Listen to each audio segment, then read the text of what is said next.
मैंने अपनी पत्नी को कोका कोला में जहर डालकर दिया और कहा कि इसे पी लो। मुझे अपनी पत्नी से बहुत नफरत थी क्योंकि मेरी पत्नी मेरे घर वालों की पसंद की थी।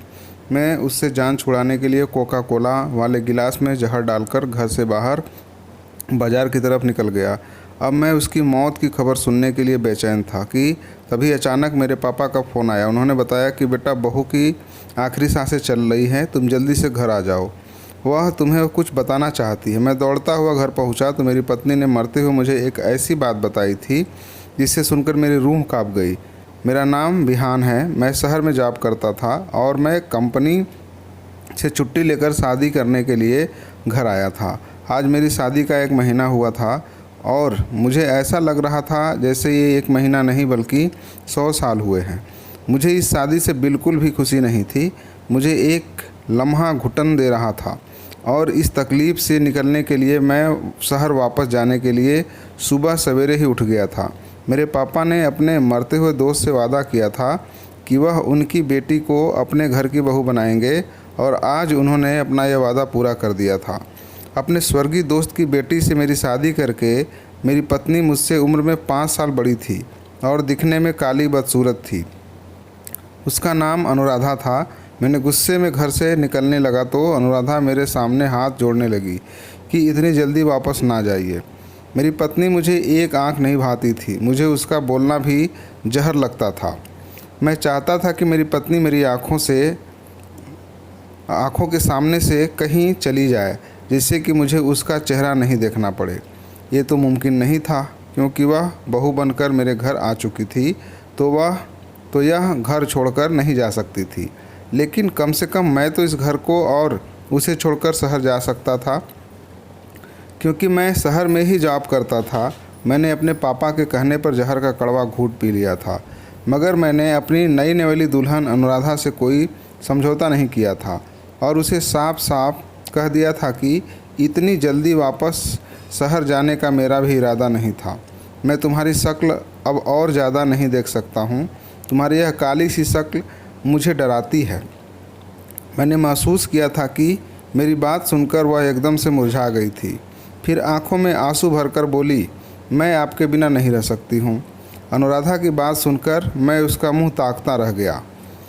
मुझे मन ही मन हंसी आ गई थी कि काली कलूटी लड़की मुझ जैसे स्मार्ट और हैंडसम लड़के के साथ रहने के सपने देख रही थी। खैर, इसमें अनुराधा की भी गलती नहीं थी। यह सपना शायद मेरी वजह से ही वह देख रही थी क्योंकि मैं भावनाओं में बह गया था और सुहागरात अनुराधा के साथ मना चुका था। मैं खुद पर कंट्रोल नहीं कर पाया और यही मेरी गलती हुई थी। लेकिन अब मैं और अनुराधा को बर्दाश्त नहीं कर सकता था। माँ और पापा को जब पता चला कि मैं शहर वापस जा रहा हूँ तो वो दोनों मेरे पास आ गए और वह मुझे समझा रहे थे कि अभी तुम्हारी शादी को 1 महीने ही तो हुआ है और तुम बहू को छोड़कर जा रहे हो। मैं पापा की बातें सुन रहा था क्योंकि मैं उनका बहुत ही आज्ञाकारी बेटा था। मेरे पापा बहुत तारीफ़ करते थे कि मैं उनकी सारी बातें मानता हूँ और मैं भी नहीं चाहता था कि मेरी वजह से मेरे पापा का दिल दुखे। मैंने पापा से काम का बहाना बनाकर उनसे आज्ञा मांगी और फिर मजबूरन पापा ने मुझे शहर जाने की आज्ञा दे दी। उन्हें अपने मेहनती बेटे पर गर्व होने लगा। मैं जब से निकला तो अनुराधा छत पर कपड़ा डालने गई थी। मैं उसे बताए बगैर ही घर से निकल आया और खुले में सांस ली। हकीकत तो यही थी कि गांव के माहौल में मेरा दम घुटता था। मुझे तो शहर का चकाचौंध अच्छा लगता था। चाहता तो मैं अपने गांव में भी कोई खुद का बिजनेस कर सकता था, लेकिन मुझे गांव में रहकर गांव में काम करना बिल्कुल भी पसंद नहीं था और मैंने जैसे तैसे करके शहर में काम कर लिया था और वहीं रहने लगा था। गांव तो बस नाम के लिए कभी कभी आता था। जैसे ही मैं एयरपोर्ट पर उतरा, मेरी महंगी कार के साथ बॉडीगार्ड आ पहुँचे थे।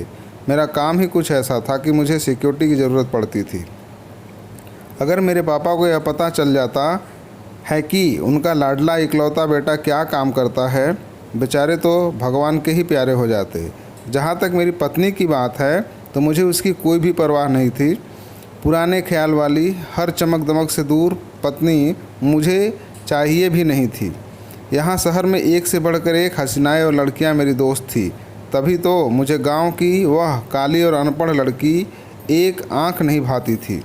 शहर में मेरा एक नाम था, एक पहचान थी। बड़े बड़े ठेके वालों भी आगे मेरे पानी भरते थे और मेरे इलाके की तरफ कोई स्लमगर तो क्या पुलिस भी आंख उठाकर नहीं देखती थी। हाँ, मैं एक जाना माना और बहुत बड़ा क्रिमिनल था। अनुराधा को भुलाकर मैं अपने काम में बिजी हो चुका था। एक दिन की बात है, जब मैं भेष बदलकर एक ट्रेन में सवार होकर अपना शिकार ढूंढ रहा था। कॉलेज की कच्ची उम्र की लड़कियां और लड़कों को मैं अपने काम में फंसता देखा। इस उम्र में हर एक की चाहत होती है कि वह पैसा कमाए और अपने माता पिता का सहारा बने। मैं लड़के लड़कियों को अच्छे खासे पैसे ऑफ़र करता था। मैंने बहुत सारे लड़के लड़कियों को अपना शिकार बनाए हुए थे। हमेशा की तरह उस दिन भी ट्रेन में बहुत भीड़ थी। मैं सीट पर बैठा हुआ था और एक लड़की मेरे बगल में खड़ी थी। वह दिखने में गरीब घर की लग रही थी। उसका बैग भी काफ़ी पुराना था। उसके जूते भी फटे पुराने थे। उस लड़की का हुलिया उसकी गरीबी की दास्तान चीख चीख कर सुना रही थी। मेरा नया शिकार मिल चुका था।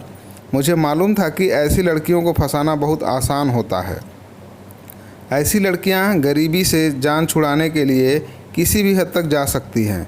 मैं अपनी सीट से उठा और उससे बोला कि तुम इस सीट पर आकर बैठ जाओ। वह लड़की मेरी बात सुनते ही गुस्से से भड़क उठी और मुझे घूरने लगी। कहने लगी, मैं तुम जैसे लड़के को अच्छी तरह से जानती हूँ। लड़कियों से बात करने का बहाना चाहिए तुम्हें। बस लड़की को सीट ऑफ़र कर दो और उससे बातचीत शुरू कर दो। यह तरीका पुराना हो चुका है। मैं तुम जैसे लड़कों के सारे हथकंडे जानती हूँ। मुझे उसकी यह बात भी अच्छी लगी थी।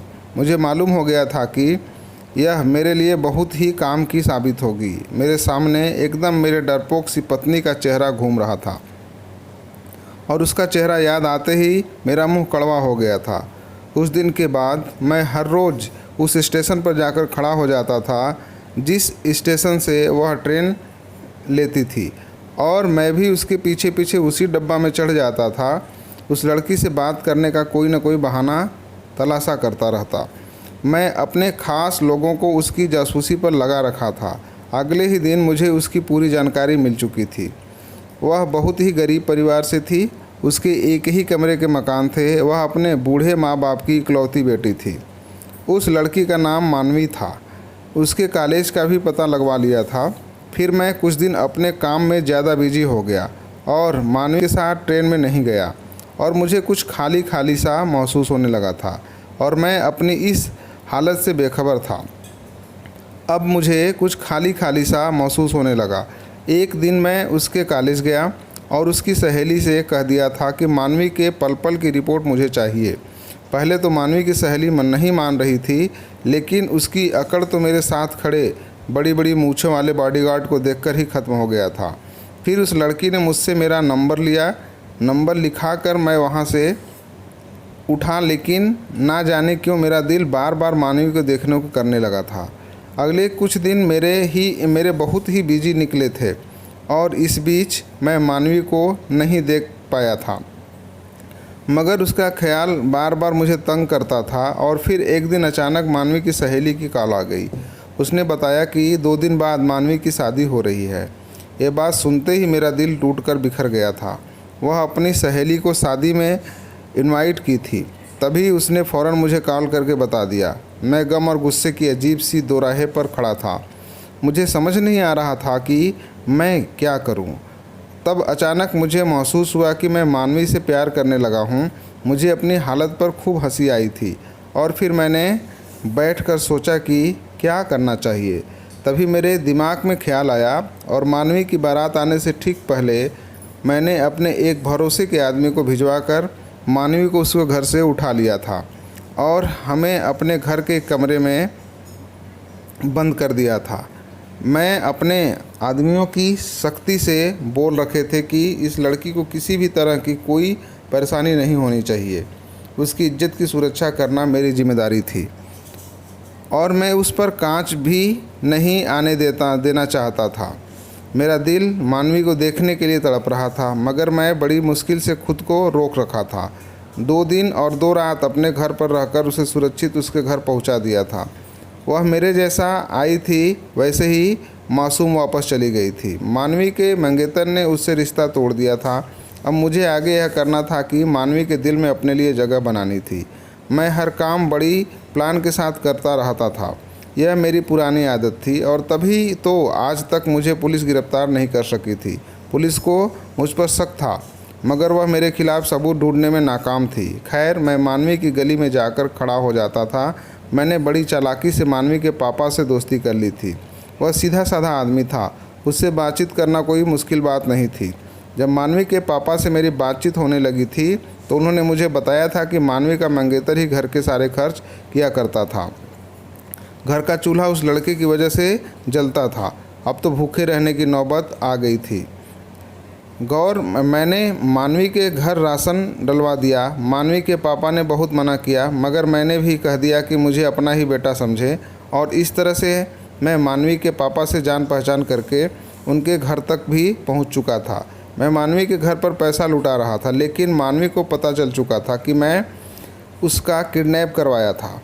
इसलिए वह मुझसे नाराज़ थी और बात भी नहीं करती थी, लेकिन मैं भी पीछे हटने वाला नहीं था। मैंने मानवी के घर की पूरी जिम्मेदारी अपने कंधे पर ले ली थी। कभी उसके बूढ़े माँ बाप को डॉक्टर के पास ले जाता तो कभी उसके घर ज़रूरी सामान लाकर रख देता।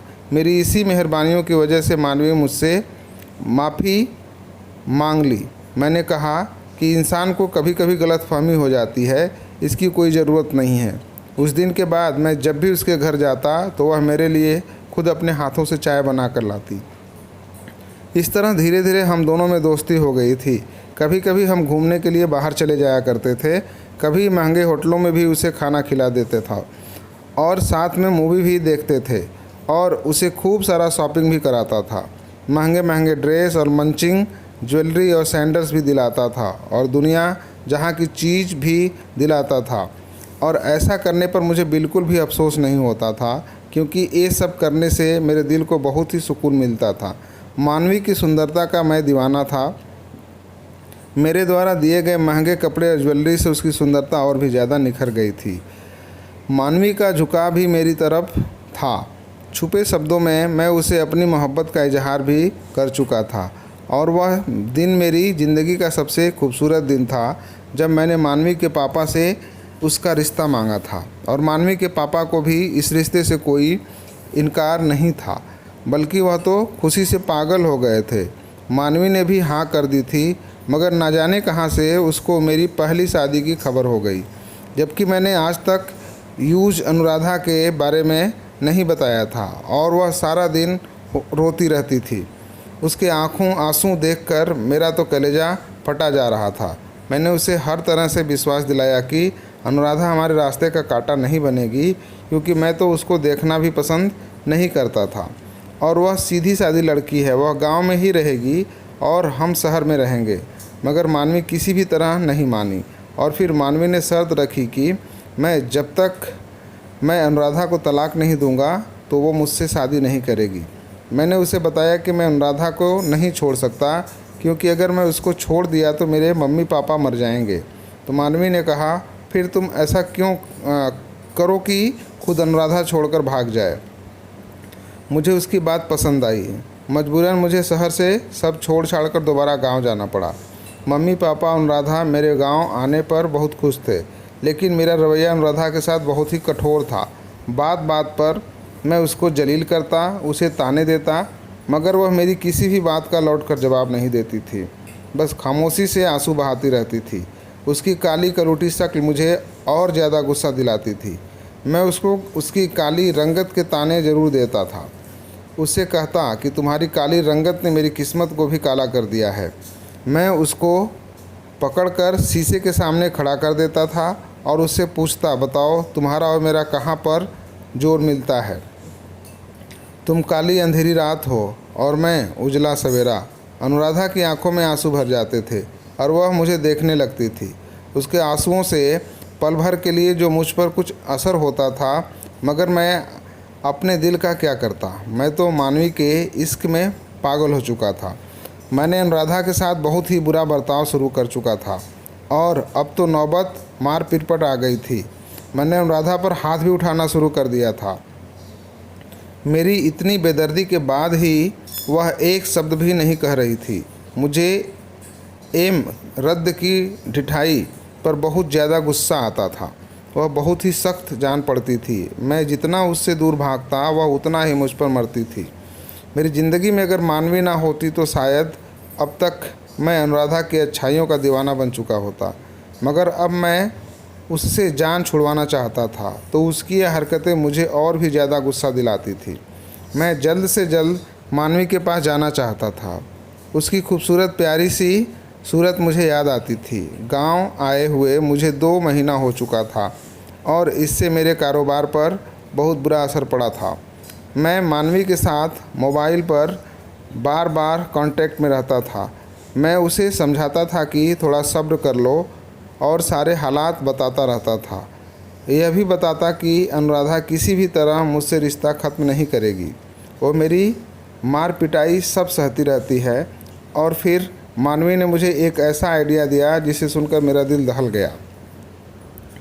मानवी ने मुझे कहा कि तुम अपनी पत्नी को जहर दे दो। एक पल के लिए मेरा दिल डूब गया था, मगर इसके सिवा मेरे पास कोई दूसरा चारा भी नहीं था। मैंने कहा ठीक है, एक खुशखबरी मैं तुम्हें जल्दी ही सुनाऊंगा। और ये कहकर मैंने फ़ोन रख दिया।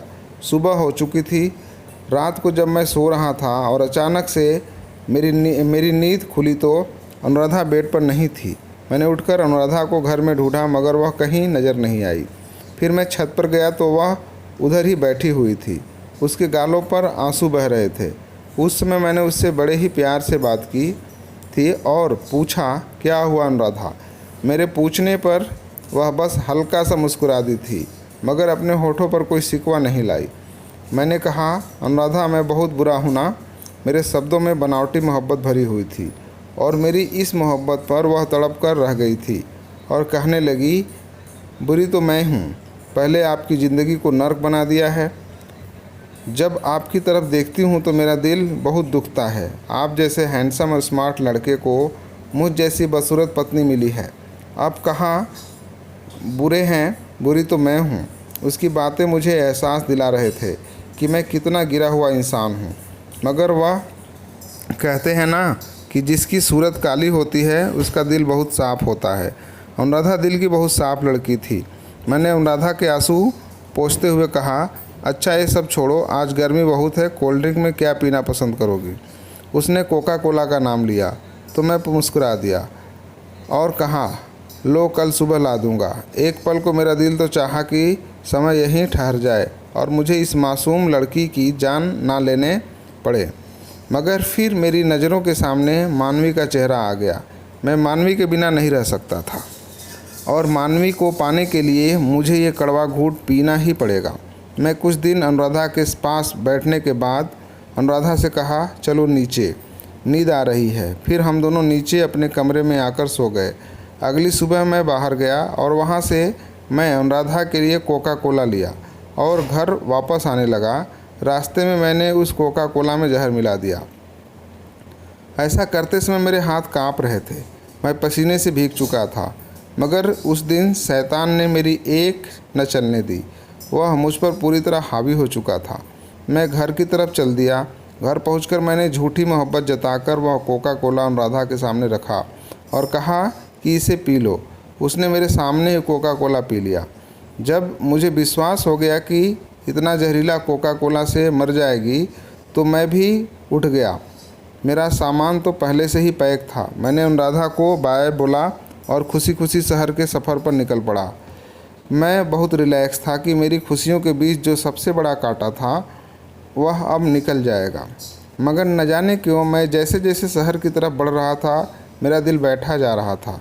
मैं मानवी को कॉल करके अपने आने के बारे में नहीं बता दिया था, क्योंकि मैं उसके घर पहुंचकर मैंने उसे सरप्राइज़ देने का सोचा था। दरवाजे की चाबी मेरे पास मौजूद थी, क्योंकि वह फ्लैट में ही अनुराधा को ख़रीद कर दिया था। मैं उस फ्लैट पर पहुंचकर चुपके से दरवाज़ा खोला और उस घर में दाखिल हो गया। लेकिन यह क्या, मुझे अजीब सा एहसास हुआ। वहाँ बहुत खामोशी थी। तभी मैंने मानवी को देखा। एक कमरे से निकली थी, बहुत ही सुंदर लग रही थी और मानवी के हाथ में मिठाई की ट्रे थी। वह मुझे देखकर मुझसे कहने लगी, आज हमारे रास्ते का कांटा निकल चुका है। आज तो बहुत ही खुशी का दिन है, यह मिठाई खाओ। लेकिन मैं उसकी खुशी देखकर बौखला गया था। जब से मैंने उसे फ़ोन किया था कि कोका कोला में जहर दे दिया है, तभी से यह तैयारी में लगी थी और खुशियाँ मना रही थी। उसने कहा, मेरी तरफ मुँह तो मीठा करो। मुझे मिठाई देखकर अजीब सा महसूस हो रहा था, मगर मानवी के बार बार कहने पर मैंने एक टुकड़ा उठाकर खा लिया। वह मुस्कुराते ही कमरे में चली गई। जब उसे काफ़ी देर हो गई और ना लौटी तो मैं उस कमरे की तरफ चला गया और मैंने दरवाजे के अंदर से झांक कर देखा तो मेरे कदमों तले से ज़मीन ही निकल गई। कमरे के अंदर से किसी लड़के के बोलने की आवाज़ आ रही थी। मानवी उस लड़के के पास बैठी हुई कह रही थी, महेश जी, आप चिंता ना करें, मैंने बिहान का पक्का इंतज़ाम कर दिया है। मिठाई में जहर डालकर उसको खिला दिया है और आज अपना बदला भी मैंने उससे ले लिया है। वह क्या समझता था कि मुझे खबर नहीं होगी कि मेरा मुजरिम कौन था? मुझे किसने मेरी शादी की रात में अगवा किया था? मेरा मुजरिम बिहान ही तो है। वह तो भगवान की कृपा है जो महेश जी आपने मेरे पर विश्वास किया। मोहब्बत तो मैं सिर्फ आपसे ही करती हूँ और हमेशा करती रहूँगी। मानवी की बातें सुन मुझ में वहाँ खड़ा होने की हिम्मत नहीं थी। मैं दबे पाँव वहाँ से निकल आया था और तभी अचानक मेरे घर से कॉल आई और मेरी माँ ने कहा, बेटा, तुम्हारी पत्नी की आखिरी सांसें चल रही है और वह तुम्हें बुला रही है। मेरे तो कदमों के नीचे से ज़मीन ही निकल गई। मुझे अब अपनी पत्नी अगली गलती का एहसास हो गया था। जहर तो मुझे भी दिया गया था, मेरी हालत भी ख़राब हो रही थी, लेकिन अब मुझे अपनी हालत की परवाह नहीं थी। मैं जल्दी से गांव पहुंचा। मैंने देखा कि अनुराधा के चेहरे पर मौत का सन्नाटा था। मेरे घर पहुंचते ही मेरी पत्नी ने मुझे मुस्कुरा कर देखा। उसकी मुस्कुराहट देखकर मेरी रूह काँप उठी थी और फिर अचानक ही वह मेरे पैर पकड़कर बोली, आप मुझे माफ़ कर दो। मैं घबरा गया और पूछा, क्या हुआ अनुराधा? उसने रो कर कहा, मैंने आपकी अलमारी तलाश की थी। मुझे आपके गलत काम के बारे में सब सबूत मिल चुके हैं। मैं उसकी बात सुनकर हैरान रह गया। मेरे हाथ पैर कांपने लगे थे। जहर अपना काम कर रहा था, लेकिन मैं फिर भी खड़ा उसकी बातें सुन रहा था। वह कह रही थी कि मैं सोच रही थी कि आपके खिलाफ़ कानूनी कार्रवाई करूं या न करूं। मैं इसी सोच में डूबी हुई थी, लेकिन मैं आपको भगवान के कहर से बचाना चाहती थी, इसलिए मैं आपको इस गलत काम के दलदल से निकालना चाहती हूं। और आपको इस दलदल से निकालने के लिए बस मेरे पास एक ही रास्ता था कि आपको पुलिस के हवाले कर दूं। मैंने आज ही आपके खिलाफ़ कानूनी कार्रवाई की है। पुलिस किसी भी वक्त यहाँ पहुँच सकती है और आपको गिरफ्तार कर सकती है। अनुराधा की कोई भी बात मुझे बुरी नहीं लग रही थी। इतना कहते अनुराधा एकदम ज़मीन पर गिर पड़ी थी। मैं फटी की फटी आँखों से उसे देखता रहा था। जल्दी से उसे लेकर डॉक्टर के पास गया। अनुराधा की हालत बहुत ज़्यादा ख़राब थी। उसके लिए डॉक्टर ने 48 घंटे खतरनाक बताए थे। मैं रो रो कर भगवान के सामने अनुराधा की ज़िंदगी की भीख मांग रहा था और फिर मैं भी बेहोश होकर गिर पड़ा। जब मुझे होश आया तो अपने पास डॉक्टर को खड़ा देखा था और सबसे पहले मैंने अनुराधा के बारे में पूछा था। भगवान की कृपा हुई थी, अनुराधा बच गई थी। जब मेरी तबीयत कुछ संभली तो मुझे पुलिस गिरफ्तार करके ले गई। मैंने अपना जुर्म स्वीकार कर लिया था। जेल में मैं दिन रात भगवान से रो रो कर अपने पापों की माफ़ी मांगी थी। मुझे 15 साल की सज़ा हुई थी। 15 साल के बाद मुझे जेल से रिहाई मिली और जब अपने जुर्म की सज़ा भुगत कर मैं वापस अपने घर जा रहा था तो मैं सोच रहा था कि पता नहीं अनुराधा मुझे माफ़ करेगी भी या नहीं। मैंने अपनी रिहाई की खबर किसी को भी नहीं दी थी। चुपचाप घर पहुंच गया था और बाहर दरवाजे पर ही रुक गया। घर के अंदर से अनुराधा की बहुत ही प्यारी सी आवाज़ आ रही थी। वह कह रही थी मेरी माँ से, माँ जी, आपके बेटे बहुत ही बहादुर हैं। कभी भी अपने बेटे को किसी से कम मत समझिए। जब वो आएंगे तो देखिएगा कितने नेक इंसान बनकर आएंगे। वो अपने रास्ते से भटक गए थे, लेकिन अब हमारा आने वाला कल अच्छा होगा। मुझसे अब और ज़्यादा बर्दाश्त नहीं हुआ और मैंने भागता हुआ घर में दाखिल हो गया और अनुराधा साल के जुड़वा बच्चे अपने माँ के साथ पास बैठे हुए थे। मैं कदमों में बैठ गया था और उससे रो रो कर अपने पापों की माफ़ी मांगी थी। अनुराधा ने मुझे उठाकर अपने गले लगा लिया और माफ़ कर दिया तो मैं अपने माँ पापा से लिपट गया था और पापा से कहने लगा कि आज मैं एक अच्छा इंसान बना हूँ, वो सिर्फ़ और सिर्फ आपकी वजह से। क्योंकि आपने मेरी किए इतनी अच्छी हमसफ़र ढूंढी थी। अब मुझे अनुराधा की सांवली रंगत चांदनी जैसी मालूम हो रही थी। लोग कहते हैं इंसान कभी निराश नहीं होता, बल्कि बड़ों के आशीर्वाद से जीवन में खुशियों के रंग भर जाते हैं। मेरी शादी के 10 साल हो गए हैं और मेरी 2 जुड़वा बेटियां हैं। मैं अनुराधा के साथ खुशीपूर्वक जीवन बिता रहा हूं। अगर आपको कहानी अच्छी लगी हो तो प्लीज़ वीडियो को लाइक और चैनल को सब्सक्राइब करें। आपका बहुत बहुत धन्यवाद।